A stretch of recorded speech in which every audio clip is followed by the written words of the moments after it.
విషయంలో ఎలా ఉండాలి? పెద్దవారిగా ఉండాలి. బుద్ధి విషయంలో పెద్దవారిగా ఉండాలి అన్న ఈ యొక్క లేఖన భాగం ఎక్కడో ముందు చదువుకుందాం. కొరింథీయులకు రాసిన మొదటి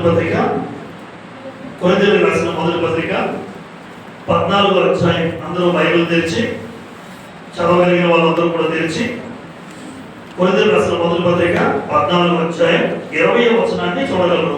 20 మొదటి కొరింథీ 14:20లో, సహోదరులారా, మీరు బుద్ధి విషయమై పసిపిల్లలు కాక దుష్టత్వము విషయమై శిశువులుగా ఉండుడి. తర్వాత బుద్ధి విషయమై పెద్దవారలై ఉండుడి. అదే మాట. బుద్ధి విషయంలో ఎలా ఉండాలి? పెద్దవారలై ఉండుడి అన్న మాట చూస్తున్నాం ఇక్కడ. అంటే బుద్ధి విషయమై పెద్దవారలై ఉండుడి. అలాగే బుద్ధి విషయమై పెద్దవారలై ఉండుడి అని చెప్పి ఒక మాట అన్నారు అక్కడ.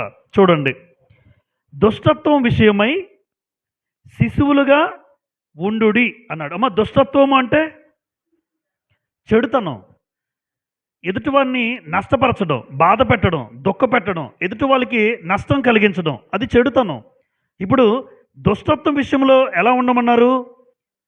శిశువులు అంటే చిన్నపిల్లలు. కారణం ఏంటో చెప్తాను ఇక్కడ. వాస్తవానికి బుద్ధి విషయమై పెద్దవారంటే పరిణతి చెందిన వివేచన అని రాశాను ఇక్కడ. పరిణతి చెందిన వివేచన, ఆత్మీయంగా ఎదిగిన వ్యక్తిత్వం. అంటే బుద్ధి విషయమై పెద్దవారు ఎలా ఉంటారంటే ఆత్మీయంగా ఎదిగిన వారిగా ప్రవర్తించాలి. ఆత్మీయంగా ఎదిగిన వాడు అంటే వాక్యం తెలుస్తున్న కొలది, వాక్యంలో ఎదుగుతున్న కొలది, వాక్యంలో అప్పుడప్పుడే ప్రవేశించిన వ్యక్తికి నీకు తేడా ఉండాలి. ఇప్పుడు బాప్తిజం పొందిన వ్యక్తికి నాకు తేడా ఉంటుందా ఉండదా? జనరల్గా అర్థమవడానికి నేను కంపారిజన్ చేసుకున్నాను.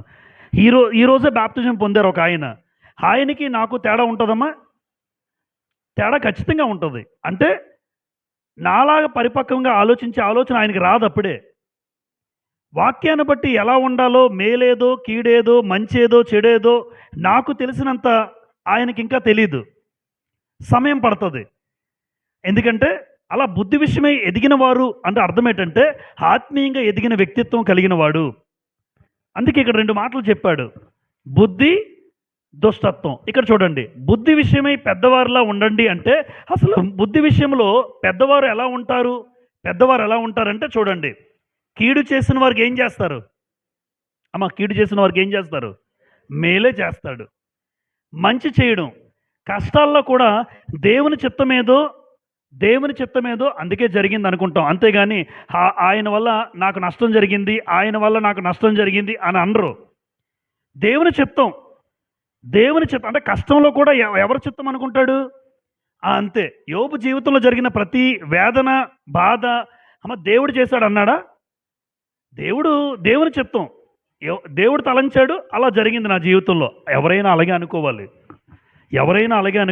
ఒకవేళ మన జీవితంలో ఏ నష్టం జరిగినా, ఏ పెద్ద కష్టం వచ్చినా, ఏ బాధ కలిగినా, ఏ అనారోగ్యం వచ్చినా, ఎంత ఇబ్బంది కలిగినా ఫలానా వ్యక్తి వల్ల నీకు జరగదు. దేవుడి చిత్తమైతేనే నీ జీవితంలో జరుగుతుంది.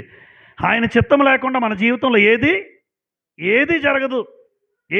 కొన్నిసార్లు మనకి కీడు జరిగినప్పుడు ఏమనుకుంటామంటే వాడి వల్ల జరిగింది, నాకు వాళ్ళ వల్ల జరిగింది. అలా అనుకోకూడదు. దేవుని చిత్తము జరగకుండా చేయగలడు, జరిగేటట్టు కూడా చేయగలడు. అయితే జరిగింది అన్నది ఎలా అంటామంటే దేవుని చిత్తం, అంతే. ఆయన చిత్తం కాబట్టి నా జీవితంలో ఇలా జరిగింది, అది నష్టమైనా కష్టమైనా. రైట్. ఇప్పుడు దుష్టత్వం విషయంలో ఎలా ఉండాలన్నారు? అమ్మ, దుష్టత్వం విషయమై శిశువులు లేదా పసిపిల్లలు. అంటే దుష్టత్వం విషయమై పసిపిల్లలు అంటే అర్థం ఏంటంటే పసిపిల్లలు ఎదుటివారికి నష్టపరచలేరు, అవునా కాదా? హాని చేయలేరు. కరెక్ట్. పసిపిల్లలు ఎదుటివారికి నష్టం చేయలేరు, వాళ్ళకి తెలీదు. ఎవరిని బాధ పెట్టడం వాళ్ళకి రాదు. మనం బాధ పెట్టినట్టుగా, పెద్దవాళ్ళు బాధ పెట్టినట్టుగా చిన్నపిల్లలు ఎవరికి తెలియదు. ఇంకొకరిని బాధ పెడదాం, వాళ్ళకి నష్టం చేద్దాం, వాడికి హాని చేద్దాం అని వాళ్ళకు ఉండదు. చెడుతనం అసలు వాళ్ళకి తెలియదు. ఆ ఎదుగుతున్న శిశువులకి, చిన్నబిడ్డలకి ఏమీ తెలియదు. అంటే చెడుతనం విషయంలో మనం ఎలా ఉండాలని కోరుకున్నాడు దేవుడు? మీరు చిన్నపిల్లలుగా ఉండండి, ఎందుకంటే మీకు ఏది తెలియకుండా ఉండాలి. ఎదుటివాడికి హాని చేయడం, నష్టం చేయడం మనకు రాకూడదు. అంటే ఎంత బాగా మాట్లాడుతున్నాడు చూడండి. పసిపిల్లల్లాగా ఉండండి చెడుతనం విషయంలో, దుష్టత్వం విషయంలో. బుద్ధి విషయంలో పెద్దోడిలాగా ఉండాలి. చిన్నోడైనా పెద్దవాడిగా భలే చెప్తున్నారండి. వాస్తవానికి ఈ వయసులో చిన్నోడే, కానీ ఎంత జ్ఞానం కలిగిన వాడు అని చెప్తుంటాం.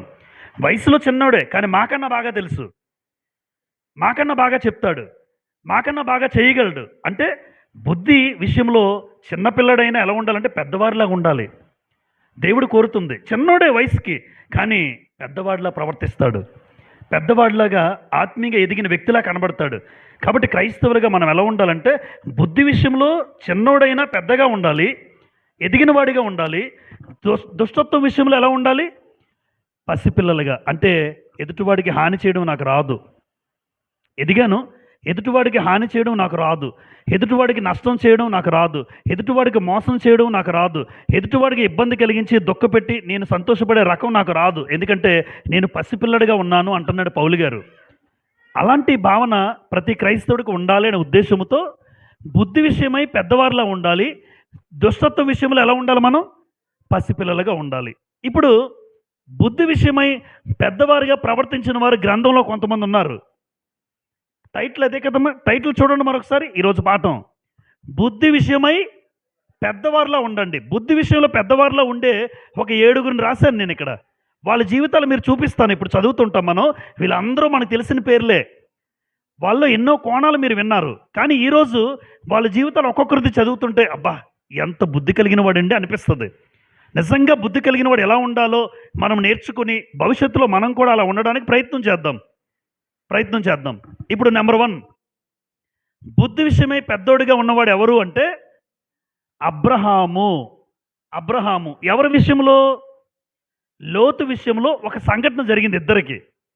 ఇద్దరికి సంఘటన జరిగింది. ఇద్దరికి సంఘటన జరిగినప్పుడు వాళ్ళ జీవితంలో అబ్రహాము చాలా పెద్దోడిగా వ్యవహరించాడు. చిల్లరగా మాట్లాడలేదు అబ్రహాము గారు. చూడండి ఆదికాండం 13వ అధ్యాయం. 12వ అధ్యాయంలో అబ్రహామును పిలిచాడు దేవుడు.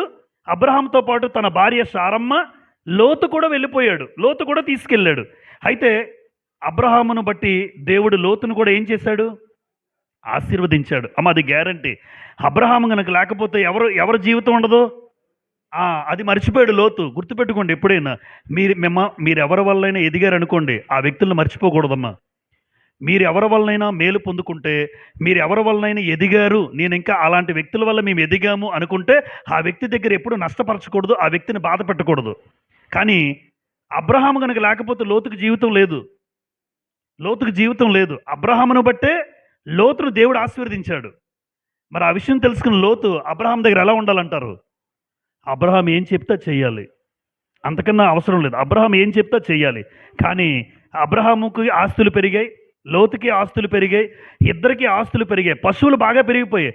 అబ్రహాం గారికి పశువులు చాలా ఉన్నాయి, లోతుకి పశువులు చాలా ఉన్నాయి. ఇప్పుడు అబ్రహాం దగ్గర పనోళ్ళు ఉన్నారు, లోతు దగ్గర పనోళ్ళు ఉన్నారు. ఇప్పుడు గొడవ ఎవరికి వచ్చిందో తెలుసమ్మా? అబ్రహాం దగ్గర పనోళ్ళకి, లోతు దగ్గర పనోళ్ళకి గొడవ వచ్చింది. చూడండి ఆదికాండం 13వ అధ్యాయం 7వ వచనం. 13:7. అప్పుడు అబ్రాం పశువుల కాపర్లకును లోతు పశువుల కాపర్లకును, చూసారా? అప్పుడు ఏమవ్వాలి? లోతు వచ్చి నోరుమేయండి రా అనాలి. ఎవరిని? లోతు పశువుల కాపర్ని. నోరుమేయండి, ఆయన లేకపోతే నేను లేనురా అని చెప్పాలి అందరి ముందు. ఏమంటారు? ఎందుకు? అబ్రహాం లేకపోతే లోతుకి అసలు డబ్బే లేదు, ఆస్తులే లేవు, పశువులే లేవు. కానీ అబ్రహామును బట్టి ఆశీర్వదించబడ్డాడు. కానీ గొడవలు జరిగాయి. ఇప్పుడు లోతు పశువుల కాపర్లు వచ్చారు, ఇటుపక్కేమో అబ్రహాం పశువుల కాపర్లు వచ్చారు. లోతు అబ్రహాం ఇద్దరు ఉన్నారు ఇక్కడ. అప్పుడు లోతు ఏమనాలి? నోరుమేయండి అని చెప్పాలి వాళ్ళ దగ్గర పనోళ్ళకి. ఆయన ఎవరో తెలుసా? ఆయన లేకపోతే నాకు బ్రతుకు లేదు. ఈరోజు అలా మనుషులు లేరమ్మా. తిన్నింటి వాసాలు లెక్క పెట్టే వాళ్ళు ఉన్నారు ఈ రోజున. ఒక వ్యక్తి వల్ల మేలు పొందుకున్నా మర్చిపోతారు, ఒక వ్యక్తి వల్ల సహాయం చేసినా మర్చిపోతారు. ఒక వ్యక్తి వల్ల ఈరోజు నేను ఈ స్థాయిలో ఉండడానికి కారణం ఆయన. అలాంటి వ్యక్తిని ఎప్పుడూ మర్చిపోకూడదు జీవితంలో. ఈ రోజున ఒక జీవితం ఇచ్చింది ఆయన ఎప్పుడు నీ జీవితంలో మర్చిపోకూడదు. ఎవరైనా సరే, ఒకవేళ ఇంతవరకు మీ బ్రతుకుల్లో మీరు వచ్చిన స్థాయిలు మీకు తెలుస్తుంది కనుక, మీరు ఈ స్థాయిలో ఉండడానికి ఎవరైతే కారణమయ్యారో ఆ వ్యక్తిని ఎప్పుడూ మనం మర్చిపోకూడదు. కానీ ఇక్కడ జరిగిన 13:8 చూడండి. ఇప్పుడు 13:8 కలహం పుట్టింది వాళ్ళిద్దరికిన. 8లో కాబట్టి అబ్రాహాము ఏమంటున్నాడు చూడండి, మనము బంధువులము గనుక నాకు, నీకును, నా పశువుల కాపర్లకు, నీ పశువుల కాపర్లకు కలహం ఉండకూడదు అని ముందు ఎవరు కలుగు చేసుకున్నారు? లోత. చూసారా? బుద్ధి విషయంలో ఎలా ఉండాలి? పెద్దోళ్ళలా ఉండాలి. పేరుకే పెద్ద, కానీ మాట్లాడడం చేత కాదు కొంతమందికి. పేరుకే పెద్దోడే కానీ వాడికి ఏం మాట్లాడడం చేత కాదు అంటారు. ఎందుకంటే వాడికి ఎలా ఉండాలో వ్యవహరించడం తెలియదు.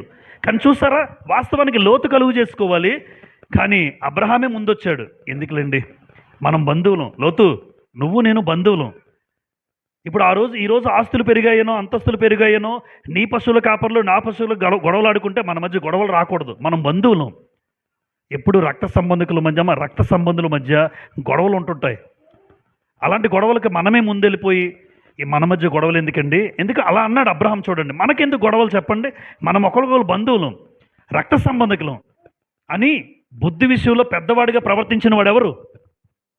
అంతేగాని నువ్వెంత నేనెంత సై అంటే సై అనలేదు అబ్రహాము. చూసుకుందాం, తేల్చుకుందాం అని అండు. ఎందుకండు అంటే అబ్రహాం బుద్ధి విషయంలో ఎలాంటి వాడు? పెద్దోడు, పెద్దగా ప్రవర్తించాడు. ఒక పెద్ద ఎలా ప్రవర్తించాలో గొడవలు ఎందుకు అలా చెప్పాలి తప్ప ఇద్దరు మధ్యకి వెళ్ళి గొడవలు పెట్టే వాళ్ళు ఉంటారు. గొడవను తగ్గించేటట్టుగా చూడాలి. గొడవలు తగ్గాలి. సామెతల గ్రంథం 20వ అధ్యాయం 3వ వచనంలో, సామెతల గ్రంథం 20వ అధ్యాయం 3వ వచనంలో, సామెతలు 23లో, కలహమునకు దూరముగా ఉండుట నరులకు ఘనత, మూర్ఖుడైన ప్రతివాడు పోరునే కోరును. మూర్ఖుడు ఏం కోరుతాడమ్మా? రారా చూసుకుందాం. మూర్ఖుడురా నువ్వు. బైబిల్ చెప్తుంది, రారా చూసుకుందాం, తేల్చుకుందాం అన్నాళ్ళు ఉంటారా? మీరు ఎవరైనా చూస్తే అమ్మ ఎప్పుడు మనం అలా అనొద్దు దయచేసి. తేల్చుకుందాం, చూసేసుకుందాం, నువ్వెంత నేనెంత అని అంటే అంతకన్నా మూర్ఖుడు ఒకడు ఉండడు. బైబిల్ గ్రంథం చెప్తుంది అలాగా. మూర్ఖుడు ఏం కోరుకుంటాడు? గొడవను కోరుకుంటాడు. కానీ బుద్ధి విషయంలో పెద్దవాడుగా ఉన్నటువంటి అబ్రహాము గొడవ కోరుకోలే. ఎందుకులేండి, నువ్వు ఎటు వెళ్తావు చెప్పు? నువ్వు ఇటు చూసుకుంటావా, నేను అటు వెళ్ళిపోతాను. నువ్వు తూర్పా, నేను పడమర. నువ్వు ఉత్తరా, నేను దక్షిణ.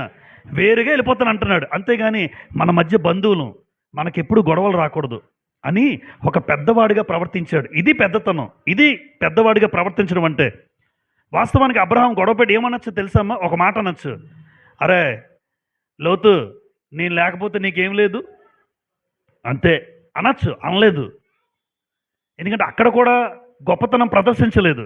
అసలు నేనంటే అబ్రహాం కనుక దేవుడు నిన్ను పిలిచాడా నన్ను పిలిచాడా? అమ్మా, ఎవరిని పిలిచాడు దేవుడు? అబ్రహాముని పిలిచాడా లోతుని పిలిచారా? అబ్రహామునే పిలిచాడు. అబ్రహాంతో పాటు లోతు వెళ్ళాడు. ఆలోచించండి, దేవుడు పిలిచింది అబ్రహాం గారిని. అంటే ఇప్పుడు అబ్రహామును బట్టే తప్ప అబ్రహాం గారిని ఒక మాట కూడా అనలేదు. నువ్వెంత నేనెంత, ఈరోజు నువ్వు ఇలా ఉన్నావంటే కారణం నేనే అని అబ్రహాం అనలేదు. తన గొప్ప చెప్పుకోలేదు. వాడు తెలుసుకోవాలి, అరే నేను ఇలా ఉన్నాను అంటే కారణం ఆయన అన్న భావన ఆడికి రావాలి. రాలేదు. అందుకే అబ్రహాం కలుగు చేసుకున్నాడు. ఒక పెద్దవాడిగా ప్రవర్తించాలి అంటే కలహమునకు దూరముగా ఉండాలి. అప్పుడు నరులకు ఏమొస్తారు? దేవుడు ఘనత. అబ్రహాంకి ఘనత వచ్చిందా? అబ్రహాంకున్న ఘనత ఎంత గొప్ప ఘనత, అది లోతుకు కూడా లేదు. అదే గొడవ పెట్టుకుంటే ఆ రోజు అబ్రహాము ఈరోజు అందరి ముందు చీప్గా మాట్లాడతారు, చాలా తక్కువగా మాట్లాడతాడు. కానీ కలహం ఎప్పుడైతే వచ్చిందో, ఎప్పుడైతే కలహానికి దూరంగా వెళ్ళిపోదాం అనుకున్నాడో, దేవుడు అబ్రహాంకి ఏమిచ్చాడు? ఘనతనిచ్చాడు. గొడవ పెట్టుకోవడం గొప్పతనం కాదు, గొడవను చల్లార్చడం గొప్పతనం. నువ్వెంత నేనెంత అని తేల్చుకుందాంరా అనడం గొప్పతనం కాదు. గొడవలు ఎందుకు అని సమస్యను పరిష్కరించడం గొప్పతనం. అది పెద్దతనం. అందుకే బుద్ధి విషయంలో ఎలా ప్రవర్తించాడు అబ్రహాం గారు? పెద్దవాడు. రెండు ఎవరు? యోసేపు. యోసేపు ఎవరి విషయంలో? అన్నల విషయంలో. ఆదికాండం 45వ అధ్యాయం. ఆదికాండము 45వ అధ్యాయం. ఆదికాండము 45వ అధ్యాయం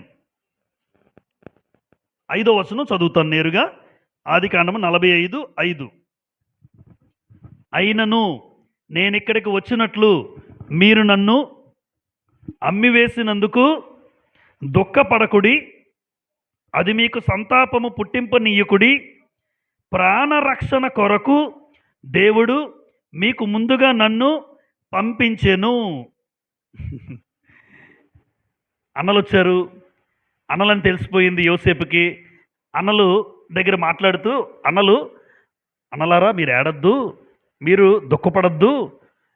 మీరు ఎట్టి పరిస్థితుల్లో ఇంకా బాధపడద్దు, దేవుడే నన్ను ముందుగా పంపించాడు అంటున్నాడు. ఎంత గొప్పగా ఆలోచించాడు చూడండి.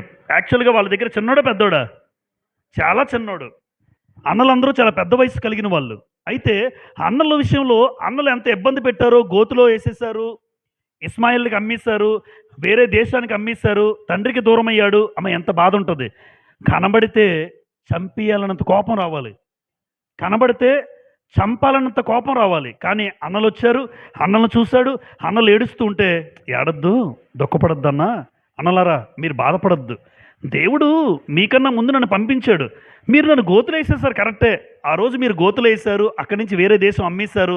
ఈరోజు నేను ఇక్కడికి రావడం వల్లే కదా, నేనంటూ ఇక్కడ బాగుండడం వల్ల ఈరోజు మీరు బాగున్నారు. అంటే మీరు బాధపడద్దు అంటున్నాడు. నష్టం చేసినా సరే అన్నల విషయంలో వాళ్ళకి బుద్ధి లేదు.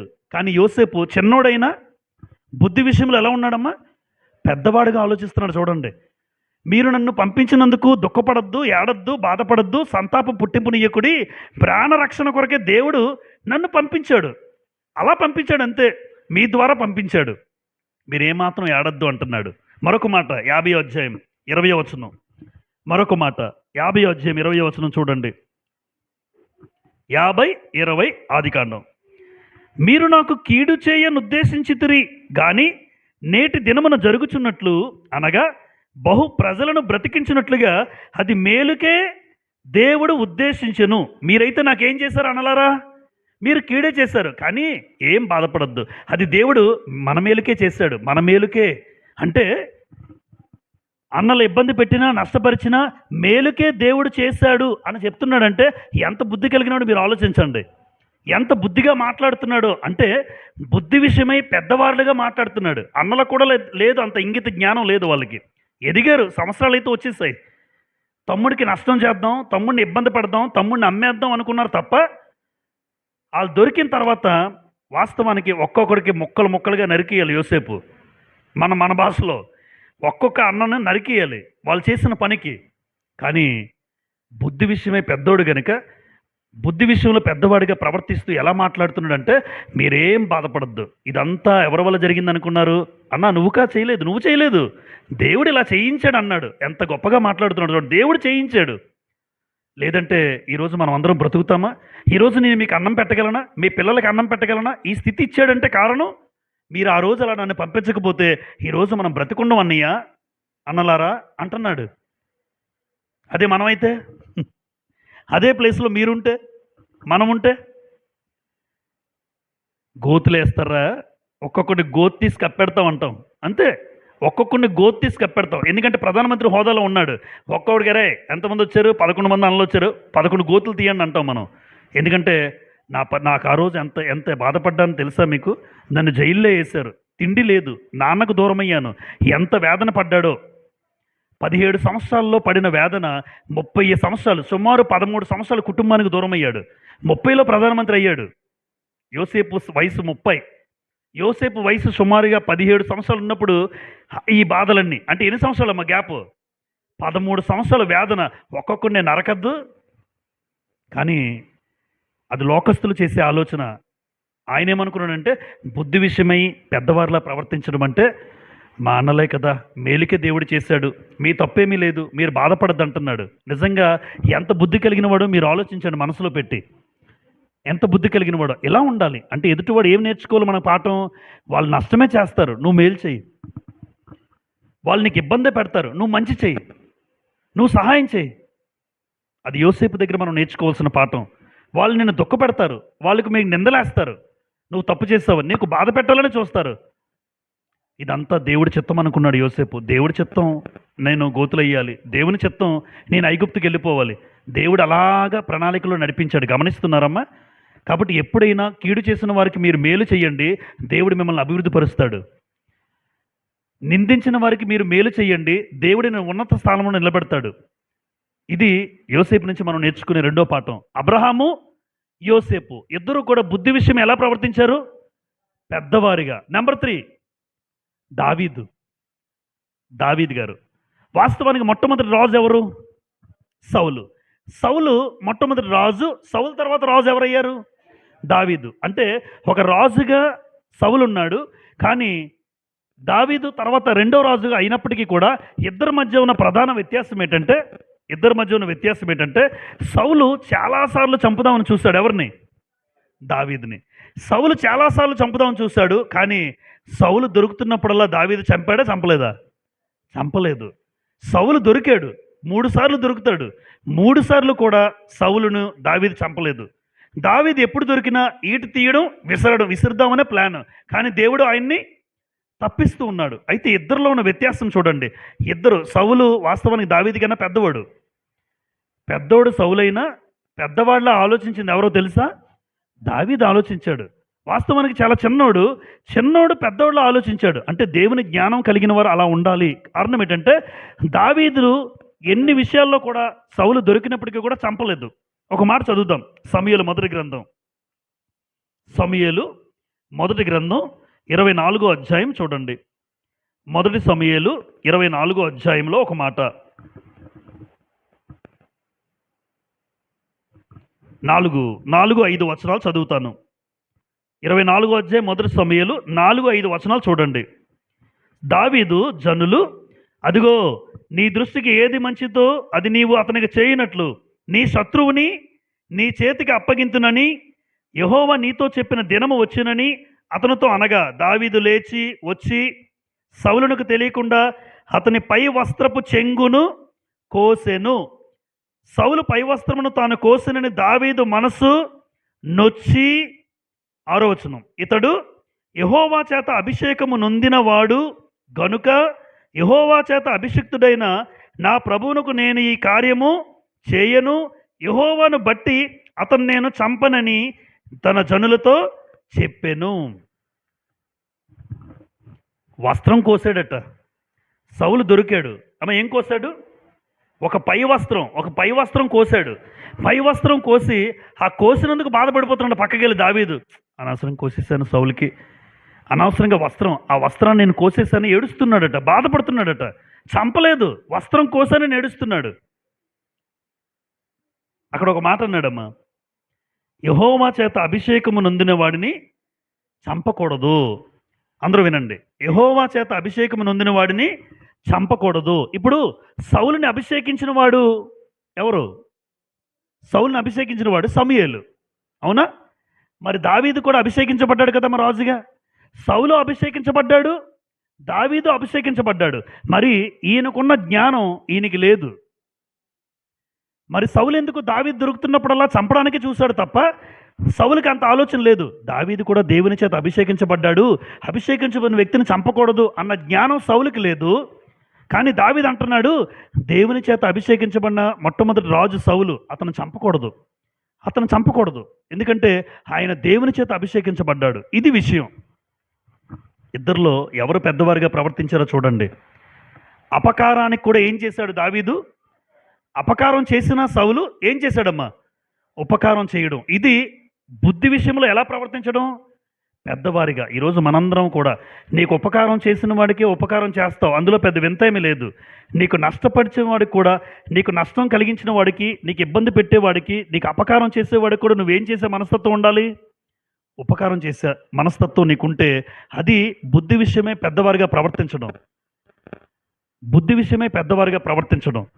ఈరోజు చిన్న నష్టం కలిగితే ఆ వ్యక్తికి మనం ఏమీ చేయము, ఇంకా ఏది చెయ్యము. ఆ వ్యక్తి ఏ సహాయం కోరినా చెయ్యరు. ఆ వ్యక్తి కష్టాల్లో ఉన్నా చూడరు. ఎందుకంటే ఆ వ్యక్తి ఒకరోజు నాకు నష్టం చేశాడు, కరెక్టే. అదే నువ్వు సహాయం చేస్తే బుద్ధి విషయంలో నువ్వు పెద్దోడిగా ప్రవర్తించినట్టు. నువ్వు పెద్దోడిగా, వాడికి తెలియలేదు, నీకైనా బుద్ధి ఉండాలి కదా.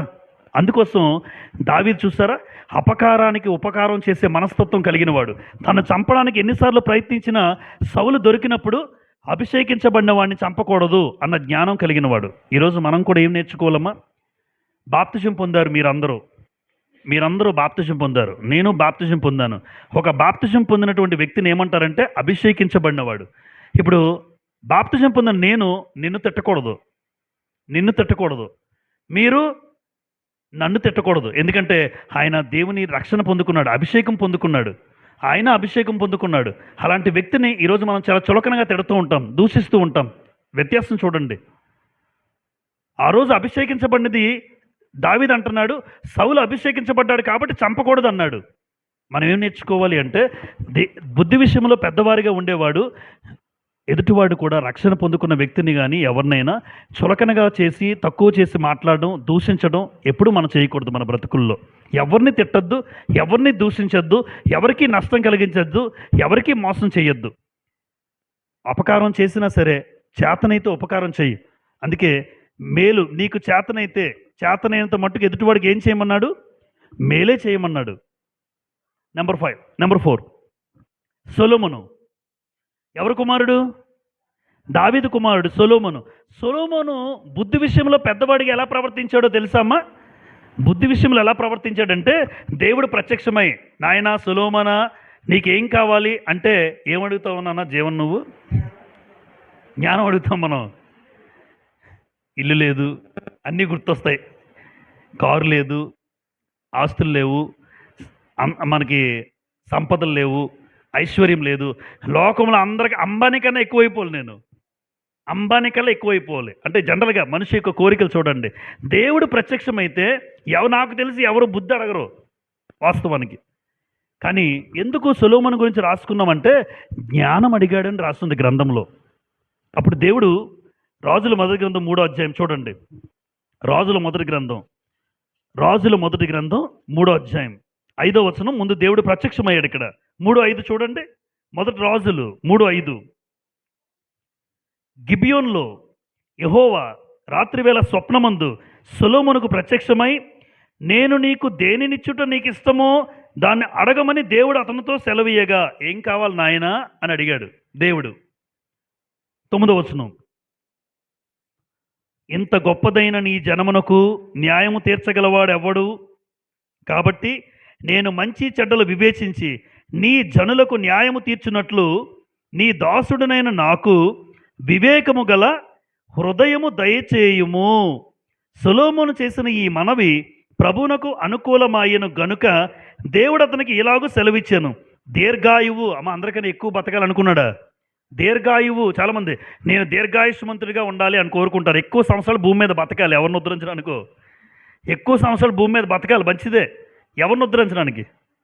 దీర్ఘాయుష్షు కోరుకోలేదు. తర్వాత ఐశ్వర్యమునైనను నీ శత్రువుల ప్రాణమునైనను అడుగక న్యాయములను గ్రహించుటకు వివేకం అనుగ్రహించమని నీవు అడిగితివి. నీవు ఎలాగున అడిగినందున నీ మనవి ఆలకించుచున్నాను. బుద్ధి వివేకములు గల హృదయము నీకిచ్చుచున్నాను. ఏమిచ్చాడు? బుద్ధి వివేకం. ఎంత గొప్పదంటే వాస్తవానికి బుద్ధి విషయంలో సొలొమోను ఎలా పెద్దగా ఉన్నాడని చెప్పగలమంటే ఆయన భౌతికమైనవి ఏది కోరుకోలే. నీ ప్రజలందరినీ పరిపాలించడానికి, ఇగో మా నాన్నగారు దావీదు గారి తర్వాత ఆయన పరిపాలించినట్టు నేను చెయ్యలేను, నేనేమో చిన్నపిల్లాడిని, అంతమందిని పరిపాలించడానికి దయచేసి నాకు జ్ఞానం ఇయ్యయ్యా అని, ఆ వివేకం ఇయ్యయ్యా అని అడిగాడు. ఇది బుద్ధి విషయమే పెద్దవాడిగా. అదే చాలామంది అడిగేది ఏంటంటే ఐశ్వర్యం, ఆస్తులు, సంపదలు. శత్రువులు అందరూ చచ్చిపోవాలి, వాళ్ళందరినీ చంపినట్టుగా నాకు కావాలి, ఆ బలం నాకు కావాలి అని భౌతిక సంబంధంగా ఏది అడగలేదు. కాబట్టి బుద్ధి విషయమై పెద్దవాడిగా ప్రవర్తించాడు సొలొమోను. జ్ఞానం అడిగాడు. ఈరోజు ప్రార్థన చేసుకున్నప్పుడు మీరందరూ ఏమడుగుతారమ్మా? ఒకవేళ మన ముందు ఎప్పుడు కూడా ఆత్మీయ జ్ఞానాన్ని అడగండి పిల్లలకి. తండ్రి దేవుడికి ఎప్పుడు ఆత్మీయ జ్ఞానం అడగాలి. నాకు వాక్యం అర్థం అవ్వట్లేదు, నేను ఇంకా బాగా చెప్పాలి, నేను ఇంకా వాక్యంలో ఎదగాలి అని ఎప్పుడైనా అడిగారా? ఎవరైనా? నేను వాక్యంలో ఎదగాలి, వాక్యం అనేకులు చెప్పాలి, అనేక మంది వాక్యం చేత ఏ వాక్యం అయితే చెప్తున్నానో ఆ వాక్యం ప్రతి ఒక్కరికి అర్థం అవ్వాలి. ముసలోళ్ళు, పెద్దోళ్ళు, చిన్నోళ్ళు కాదు, ప్రతి ఒక్కరికి అర్థం అవ్వాలి అని ఎప్పుడైనా అడిగామా? లేదు. నేను బాగా పాటలు పాడాలి, నేను దేవుని వాక్యం బాగా చదవాలి. ఆత్మ సంబంధంగా ఎప్పుడైతే అడుగుతామో దేవుడు ఇష్టపడతాడు. గుర్తుపెట్టుకోండమ్మా. ఎప్పుడైనా ఆత్మ సంబంధంగా అడిగితే దేవుడు ఇష్టపడతాడు. నాకు ఒక ఇల్లు కావాలి, నేను ఇల్లు కట్టేసుకోవాలి, కారు కొనేసుకోవాలి, బంగ్లాలు కట్టేసుకోవాలి, అందరికన్నా లగ్జరీగా నేను తిరగాలి, నా అంత సంపద ఎవరికి ఉండకూడదు. అది ఉన్నా లేకపోయినా ఉపయోగం ఏముంది చెప్పండి? దేవుడు ఎప్పుడు కోరేది ఆత్మ సంబంధమైన జ్ఞానం. అడిగితే దేవుడు ముగ్ధుడవుతాడు, దేవుడు ఇష్టపడతాడు ఆ వ్యక్తిని. సొలొమోను అడిగినప్పుడు దేవుడు ఎంత ఇష్టపడి ఉంటాడో. మరి ఈరోజు మీరు కూడా ఎప్పుడైనా ప్రయత్నం చేసి ఉంటారు, మీలో చేయకపోవచ్చు.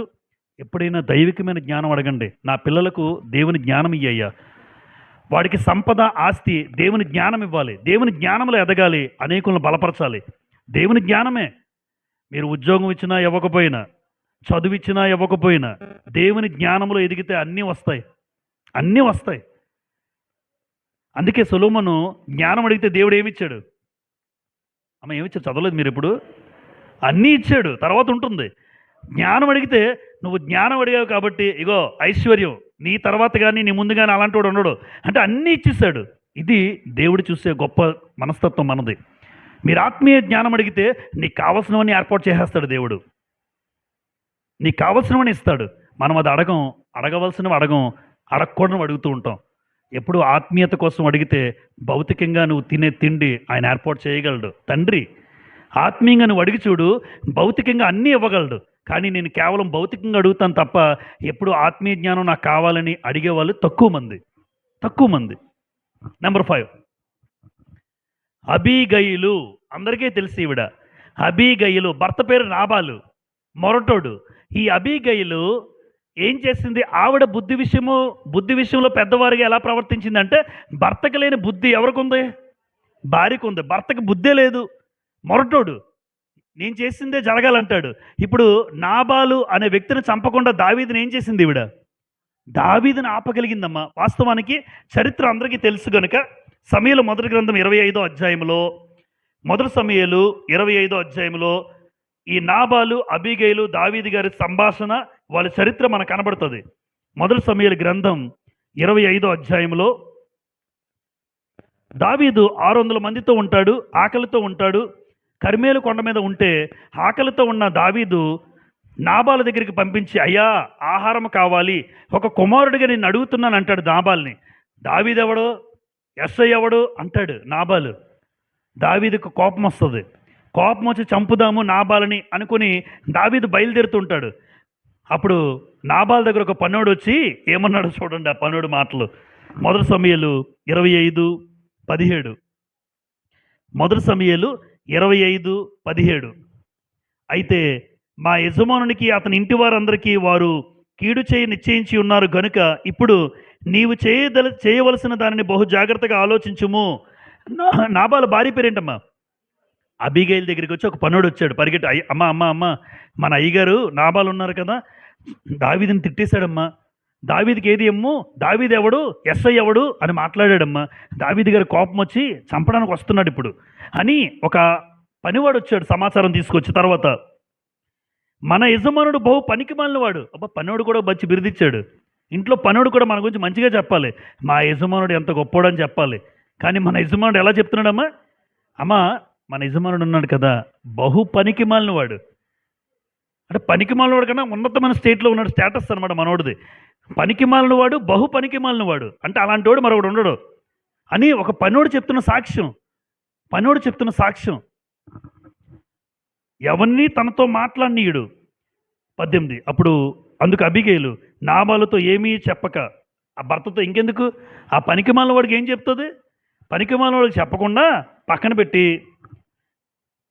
త్వరపడి 200 రొట్టెలు, 2 ద్రాక్షరసపు తిత్తులు, వండిన 5 గొర్రెల మాంసం, ఇదంతా ఫుడ్ మెటీరియల్స్ అంతా తయారు చేసుకుంది. చూసారా? అంతేగాని ఎజబేల్ అయితే ఏం చేస్తుంది తెలుసా? ఎజబేలు ఆ రానే చూద్దాం అంటది. ఎజబేల్ అనుకో అదే స్టేటస్లో. ఇప్పుడు నాబాలు భార్య అబీగయిల్ అయిపోయింది. అదే ఎజబేల్ ఏం చేసింది? వస్తాడా రానే తేల్చుకుందాం అంటది. తేల్చుకుంటే మీ పేకలు తెగిపోతాయి దావీదు వస్తే, మీరు ఉండరు. కానీ అబీగయిలు భర్త ప్రాణాన్ని కాపాడుకోవడానికి ప్రయత్నం చేసింది. నాబాలు తప్పుడుగా మాట్లాడినా, నాబాలు వ్యతిరేకంగా మాట్లాడినా భర్తను కాపాడుకోవాలి అంటే బుద్ధి విషయమై పెద్దగా ఆలోచించింది. దావీదు అంటే చరిత్ర అంతా తెలిసింది. దావీదు అక్కడ సౌలు 1000 కొలది, దావీదుకు 10,000 కొలది, అవన్నీ తెలిసింది, చదువుకుంది. అలాంటి దావీదు ఎవరో తెలుసు, గొల్యాతును చంపినవాడు ఎవరో తెలుసు. కానీ నాబాలుకు తెలిసినా పెద్ద పట్టించుకోలేదు. కానీ గొల్యాతును చంపింది దావీదు అని అబీగయిలుకు తెలుసు. అంత గొప్ప మహారాజు, అంత గొప్ప మహనీయుడు ఇప్పుడు యుద్ధానికి వస్తుంటే మేమేమైనా బతకగలమా? గొల్యాతుని చంపిన వాడికి మేము ఒక లెక్క. అలాంటి వాడి దగ్గరికి గొడవకి వెళ్ళకూడదు. బుద్ధి విషయం ఆలోచించాలి. ఆయన అడిగింది ఏంటి? భోజనం అడిగాడు, అది మర్యాదపూర్వకంగా అడిగాడు, దొంగిలించలేదు. వాస్తవానికి తీసుకెళ్ళగలడమ్మా నాబాలను కొట్టేసి? నాబాలను కొట్టి మరి తీసుకెళ్ళగలడు దావీదు. నీ కొడుకులంటోడిని ఆకలితో ఉన్నాం, కొంచెం పెట్టగలవా అని అడిగాడు. దానికేమో పెద్ద పెద్ద మాట్లాడాడు. కానీ బుద్ధిగా ప్రవర్తించింది భార్య. ఒకవైపున భర్త ప్రాణాన్ని కాపాడుకుంది, దావీదు ఒక మాట అంటాడు, ఆ మాట మీరు చూడాలి. 32 ఒక మంచి మాట. 32 33 చదువుదాం. అందుకు దావీదు, నాకు ఎదురు పడుటకై నిన్ను పంపిన ఇశ్రాయేలీల దేవుడైన యెహోవాకు స్తోత్రము కలుగునుగాక. అక్కడ స్తోత్రం చెప్తున్నాడు ఆయన. ఎందుకు? అమ్మా నువ్వు గనక రాకపోతే మీ ఆయన ఉండడు, మీ ఆయన చంపేస్తే చాలా అంటే దుఃఖపడాల్సిన పరిస్థితి ఏర్పడిన. చూడండి 33, నేను పగ తీర్చుకొనకుండా ఈ దినమున ప్రాణము తీయకుండా నన్ను ఆపినందుకై నీవు ఆశీర్వాదము నొందుదువుగాక. తర్వాత, నీవు చూపిన బుద్ధి విషయమై నీకు ఆశీర్వాదం కలుగును. నువ్వేం చూపించావు తల్లి? నువ్వు బుద్ధి, ఎంత మంచి బుద్ధి చూపించావో. అంటే తెలివిగా తెచ్చిందమ్మా. తెచ్చినవన్నీ కూడా దావీదు ముందు పెట్టింది. ఆ ద్రాక్షరసపు తిత్తులు అన్నీ తెచ్చి దావీదుకి సాష్టాంగ నమస్కారం చేస్తుంది ఆవిడ. సాష్టాంగం పడిపోద్ది. దావీదు ఇంకా అమ్మ కోపం ఉంటుందా? కోపం దావీదు చల్లారిపోయింది. ఎవరు ఈవిడ వచ్చి పడిపోయింది కాళ్ళ మీద. ఆహార పదార్థాలు అన్నీ వచ్చేసాయి, కాళ్ళ మీద పడిపోయింది. అయ్యా మమ్మల్ని క్షమించండి, మా ఆయన తప్పు చేశాడు, ఆయనకు తెలియక మాట్లాడాడు, దయచేసి మా ఆయన క్షమించండి, నేను వచ్చాను కదా, ఇగో నేను ఆహార పదార్థాలు ఇచ్చాను, ఇవి స్వీకరించండి, మమ్మల్ని క్షమించండి. అప్పుడు దావీదు అంటున్నాడు, ఇప్పుడు నువ్వు గనక రాకపోతే నేను పగ తీర్చుకుందును మీ ఆయన మీద. పగ తీర్చుకుంటే ఎంతో నష్టం కలిగేది నీ జీవితంలో కూడా. ఇదంతా జరగకుండా ఆపినందుకు నీవు చూపిన బుద్ధి నిజంగా నీకు ఆశీర్వాదం తెచ్చిపెడుతుంది అన్నాడు. అందుకే బుద్ధి విషయమై పెద్దవారిగా ప్రవర్తించింది అబీగయిలు. ఒక భార్య అయినా బుద్ధిగా ప్రవర్తించింది. ఆ బుద్ధిని దావీదు సైతం మెచ్చుకున్నాడు. ఆఖరికి నాబాల్ తర్వాత దావీదు భార్యగా ఎవరయ్యారు? అబీగయిలు దావీదు భార్యగా చేసుకున్నాడు. అలాంటి జ్ఞానవంతురాలు ఇల్లుని ఏం చేస్తుందమ్మా? కట్టుకుంటుంది. మూఢురాలుగా ప్రవర్తించలేదు. అబీగయిలు బుద్ధి విషయమే పెద్దగా మాట్లాడుతుంది, పెద్దవారిగా ప్రవర్తించింది. నెంబర్ 6, అపోస్తలుడైన పౌలు. ఈయన గురించి రాయమన్న మాట ముందుగా చదువుకుందాం. కొరింథీ పత్రిక, మొదటి కొరింథీ 13వ అధ్యాయం. మొదటి కొరింథీ 13వ అధ్యాయం 11వ వచనం చూడండి. పౌలు గారు రాస్తున్నారు ఈ పత్రిక. మొదటి కొరింథీ 13:11 చూడండి. మొదటి కొరింథీ 13:11. నేను పిల్లవాడనై ఉన్నప్పుడు పిల్లవాని వలె మాట్లాడి తిని. అమ్మ ఎవరు పిల్లవాడు? పౌలు. నేను పిల్లవాడిగా ఉన్నప్పుడు పిల్లవాని వలె మాట్లాడి తిని, పిల్లవాని వలె తలంచి తిని, ఆలోచించాను, పిల్లవాని వలె యోచించి తిని. ఇప్పుడు పెద్దవాడనై పిల్లవాని చేష్టలు మానివేసి తిని. ఇది అందరూ నేర్చుకోవాలి. ఇంకా ఏట్రా చిన్నపిల్లల గెంతులేస్తున్నావు అంటారు. ఆడు పెద్దోడు అయ్యాడు కానీ ఇంకా అలాగే అయ్యే చేష్టలు పోవు కొంతమందికి. పెద్దోడులా వ్యవహరించాలి, చిన్నపిల్లలా గెంతకూడదు, చిన్నపిల్ల వ్యవహరించకూడదు. చిన్నపిల్లలాగే ప్రవర్తిస్తారు, అందులో తప్పేమీ లేదు. ఇప్పుడు ప్రార్థన అవుతుంటే పరిగెట్టేశారు అనుకోండి, ఇక్కడ అమ్మ మీ ఎవరైనా పరిగెట్టి ఎలా ఉంటుందో చూడండి మీరు. అరే నువ్వు ఎదిగావు కదరా అంటారు. వాళ్ళు చిన్నపిల్లలరా, ఎదిగినవాడు నువ్వు పరిగెట్టేస్తావు చుట్టూనా? చిన్నపిల్లవానికే ఒకప్పుడు చిన్నవాడిని పిల్లవాని వాడు చేశాను. ఆ పిల్లవాని చేష్టలు ఉన్నాయి, కరెక్టే. ఇప్పుడు ఏమన్నాడు? ఇప్పుడు ఎలా ఉన్నాడు ఆయన? ఇప్పుడు పెద్దోడిని అయ్యాను, పిల్లల చేష్టలు ఏం చేశాడట? పిల్లవాని చేష్టలు మానేశాను, మానేయాలి కూడా. అంతేగాని ఇంకా చిన్నపిల్లల్లాగే ఉండను, ఇంకా చిన్నపిల్లలాగే వ్యవహరించను. ఎందుకంటే పెద్దోడిని అయ్యాను, పెద్దోడిని అయిన తర్వాత ఒక బాధ్యత వస్తుంది. ఆ బాధ్యత బట్టి వ్యవహరిస్తాం తప్ప ఇంకా అదే చిన్నపిల్లలాగా మారం చేయడం, అన్నం తిన్నాం, ఇంకా కొంతమంది పిల్లలు ఏమంటున్నారంటే చెప్తున్నారు, ఏమైనా ఇవ్వలేదనుకోండి అన్నం తిన్నాం. అది ఎప్పుడు చెప్తారు? చిన్నపిల్లలు చెప్తున్నట్టు మాట్లాడుతుంటారు. అరే ఎదిగిన గాడిదివి, ఏదో జరగలేదనో, ఏదో ఇవ్వలేదనో, ఏదో రాలేదనో అని నేను అన్నం తిన్నాం మారం చేస్తుంటాడు. నువ్వు ఎదిగినావు కదరా.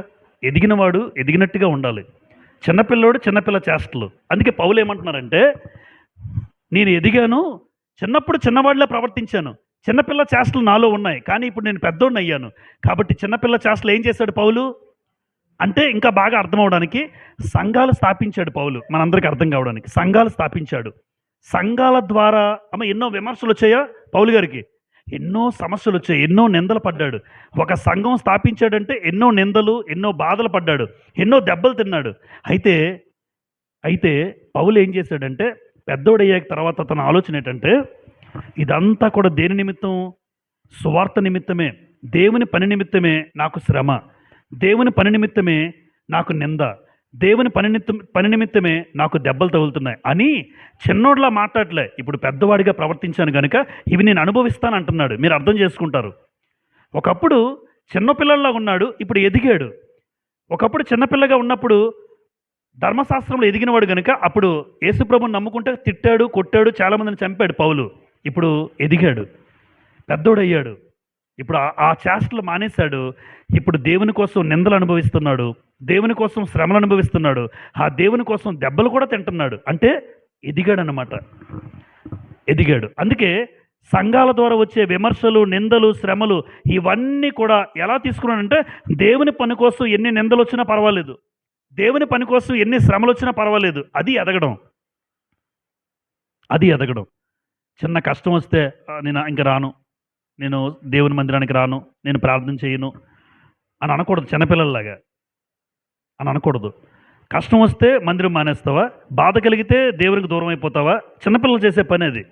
చూడండి, అంటుంటారు కదా, స్కూల్కి వెళ్ళను అన్నట్టు ఉంటుంది. అదేంటారా స్కూల్కి వెళ్ళవా అలా అంటుంటాడు పిల్లోడు. ఇప్పుడు నీకు కష్టం కలిగితే, బాధ కలిగితే, నింద కలిగితే, ఇబ్బంది కలిగితే, శ్రమ కలిగితే, బాధ కలిగితే, ఇరుకులు వస్తే, ఇబ్బందులు వస్తే, నీకు అవమానం కలిగితే ఆ మందిరానికి రావా? చిన్నపిల్లల మాట్లాడకూడదు, ఎదిగిన వారిగా మాట్లాడాలి, ఎదిగిన వాడిగా ప్రవర్తించాలి. అది పౌలు గారు నేర్పిస్తున్నారు. చివరిగా స్టెఫను గురించి చదువుకుని మనం ముగించుకుందాం. స్టెఫను అపోస్తుల కార్యాలు 7వ అధ్యాయంలో మనకు కనబడతారు. ఆయన స్టెఫను జీవితం మన అందరికీ తెలుసు. రాళ్లతో కొట్టబడి చంపబడ్డాడు. స్టెఫన్ను రాళ్లతో కొట్టి చంపేశారు. అపోస్తుల కార్యాలు 7వ అధ్యాయం 59, 60 చూడండి. చివరగా అపోస్తుల కార్యములు 7వ అధ్యాయం 59. ప్రభువును గూర్చి మొరపెట్టుచు, యేసు ప్రభువా నా ఆత్మను చేర్చుకొనుమని స్టెఫను పలుకుచుండగా వారు అతనిని రాళ్లతో కొట్టిరి. అమ్మ, రాళ్లతో కొడుతుంటే మీరేం చేస్తారమ్మా? మనమైతే ఏం చేస్తాం? అడ్డుకొని వాళ్ళ తర్వాత నువ్వు రాళ్లతో కొట్టిన తర్వాత బతికావు అనుకో, ఏం చేస్తావు? ఎప్పుడైనా నువ్వు ఒక రాయితో ఇస్తావు, అడుగు ఆడే ఒకరోజు నన్ను రాయితో కొట్టాడు ఈడే కదా అని చెప్పి ఆ రాయితో ఎక్కడి నుంచో బుర్ర మీద పడేస్తాం. ఇంకా అంటే జనరల్గా పగకి పగ, ప్రతీకారానికి ప్రతీకారం. రాళ్లతో కొట్టి చంపేశారు కదా. 60వ వచనం, 60 అంటే బుద్ధి విషయంలో స్టెఫన్ ఎంత పెద్దవాడిగా ప్రవర్తించాడో తెలియాలి కదా. 60 అతడు మోకాళ్ళుని, అంటే మరి రాళ్లతో కొట్టి బ్రెడ్ పోతుంటే మోకాలు వేయడం, మామూలుగానే మోకాలు వేసి ప్రార్థన చేయట్లేదు చాలామంది. బాగున్నోడు గురించి చెప్తున్నాడమ్మా, క్షమించండి. బాగున్నోడు కూడా ఎప్పుడైనా మోకాలు వేసి ప్రార్థన చేస్తామా? కాళ్ళు నొప్పులు, కీళ్ళ నొప్పుల గురించి నేను మాట్లాడలే అమ్మ, కాళ్ళ నొప్పులు, కీళ్ళ నొప్పుల గురించి మాట్లాడలే. ఎప్పుడైనా నాకు సత్తు ఉంది, నాకు బలం ఉంది, నాకు శక్తి ఉంది, ఆ విషయం దేవుడికి నీకు తెలుసు, నువ్వు లెగ్గలవు, మోకాలు వేయగలవు. రాళ్లతో కొట్టుతుంటే బ్లడ్ కారిపోతుంటుంది, అక్కడ ఏరులై పారుతుంటే అక్కడ ఏమేశాడు ఈయన? కూర్చొని ప్రార్థన చేసుకోవచ్చు కదా. ఒక పద్ధతి ఉంది, ఒక ప్యాటర్న్ చూడండి ఎలా ఉందో. రాళ్లతో కొట్టి చావగొట్టేసినా, రాళ్లతో కొట్టితే శక్తి ఉంటుందమ్మా? శక్తి పోద్దా? పోయినా సరే శక్తి పోతుంది. కానీ 60వ వచనంలో ఏమని రాశాడు చూడండి. అతడు మోకాళ్ళుని, అంటే మోకాళ్ళు వేసి ప్రార్థన చేస్తున్నాడు. మోకాళ్ళుని, ప్రభువా వారి మీద ఈ పాపము మోపకమని గొప్ప శబ్దముతో పలికెను. ఈ మాట పలికి నిద్రించెను. నన్ను కొట్టారు కానీ వాళ్ళ మీద శిక్ష వేయకు, వాళ్ళని క్షమించేసే. అంటే బుద్ధి విషయంలో ఎలా ప్రవర్తించాడు? రాళ్లతో కొట్టిన వారిని కూడా క్షమించేసే అంటున్నాడు. యేసుప్రభు చెప్పారంటే ఒక దేవుని కుమారుడిగా, తండ్రి వీరేమి చేయిస్తున్నారో వీరు ఎరుగురు కనుక వీరిని క్షమించండి అని మేకులేసిన వాళ్ళని, మేకులతో కొట్టిన వాళ్ళని ప్రార్థన చేశాడు యేసుప్రభు అక్కడ. అదే మాదిరిలో స్టెఫను కూడా రాళ్లతో కొట్టి చంపేసిన ఈ పాపము వారి మీద మోపొద్దు. మనమైతే వాడి పాపం కలగాలి, వాడికి నష్టం కలగాలి, వాడికి ఏం చేస్తావో తెలియదు ప్రభువా, ప్రార్థన నేను చేస్తున్నాను. వాడికి రాళ్లతో కూడా చంపేశారు, వాడి భయంకరమైన చావు చావాలి. ఎందుకంటే నిర్దోషిగా నేను ఏ తప్పు చేయకపోయినా నన్ను రాళ్లతో కూడా చంపారు కనుక వాడికి బస్సు గుద్దియాలి, వాడికి లారీ గుద్దియాలి, ఏ జబ్బు వస్తుందో లేని జబ్బులు వాడికి రావాలి, ఆడు కుక్క చావు చావాలి అని మనం కోరుకుంటాం మనుషులుగా. ఎందుకంటే అంత బాధ పెట్టారు రాళ్లతో కొట్టి. ఎవరి మీద ఏమీ అనలేదు, ఈ పాపము వారి మీద మోపొద్దు. అది బుద్ధి విషయమై పెద్దవాడు, ఎదిగినవాడు కాబట్టి నష్టము చేసినా వారికి ఏమి చేయదు, క్షమించి అంటున్నాడు దేవుణ్ణి. అలాంటి వాళ్ళే పరలోకం వెళ్తారమ్మా, నిజం. అలాంటి వాళ్ళే పరలోకం వెళ్తారు. మీరు ఆలోచించండి, అలాంటి వ్యక్తిత్వం రావడం ఎంత కష్టమో, అందుకోసం మనం ఎంతగా ప్రయత్నం చేయాలో మీరు ఆలోచించండి మనసు పెట్టి. నష్టపరిచిన, బాధ కలిగించిన, ఇక్కడ వీళ్ళందరిలో ఉన్న కామన్ లక్షణం ఒకటి చెప్తాను నేను, అందరిలో చెప్పి ముగిస్తాను. అబ్రహాము, యోసేపు, దావీదు, సొలొమోను, అబిగేలు, అపోస్తలుడైన పౌలు, స్టెఫను. వీళ్ళందరిలో ఉన్న సాధారణంగా కామన్‌గా ఉన్న లక్షణం ఏంటంటే, వాళ్ళు ఎంతగా వాళ్ళు ఇబ్బంది పెట్టినా, ఎంతగా వాళ్ళు బాధ పెట్టబడినా, ఎంతగా వారు నలిగిపోయినా, ఎంతగా వారికి నష్టం కలిగినా, ఎదుటివాడికి మాత్రం నష్టం చేయాలని ఆలోచన లేదు. ఎదుటివాడికి బాధ పెట్టాలని లేదు. ఎదుటివాడిని క్షమించు, మేలు చెయ్యు, మంచి చెయ్యు అంతే. అంటే వీళ్ళందరి జీవితాల్లో కనబడింది ఏంటంటే, వాళ్ళు బుద్ధి విషయంలో ఎలా ప్రవర్తించారు? పెద్దవారు. వయసులో చిన్నోడైనా, వయసులో చిన్నదైనా మనం ఎదిగిన వారిగా, ఆత్మీయతలో ఎదిగిన వారిగా, వాక్యాన్ని బట్టి ఎదిగిన వారిగా, నేను బుద్ధి విషయంలో పెద్దవాడిగా ప్రవర్తించాలి. వాడేదో అన్నాడని, వీళ్ళేదో అన్నారని, వాళ్ళేదో మాట్లాడారని నేను నా బుద్ధిని కోల్పోకూడదు. నా బుద్ధిని కోల్పోకూడదు. ఎదుటివాడికి మంచి చేయడానికే చూద్దాం. ఎదుటివాడికి మేలు చేయడానికే చూద్దాం. నాకు అపకారం చేసినా, ఇబ్బంది కలిగించినా, బాధ పెట్టినా, దుఃఖపెట్టినా మనం మంచి చేయడానికే ముందుకు చూద్దాం. అది బుద్ధి విషయంలో పెద్దవారిగా ప్రవర్తించడం. అందరికీ ప్రభుపేట వందనాలు చెల్లిస్తూ ఈ మాటలు ముగిస్తూ ఉన్నాను.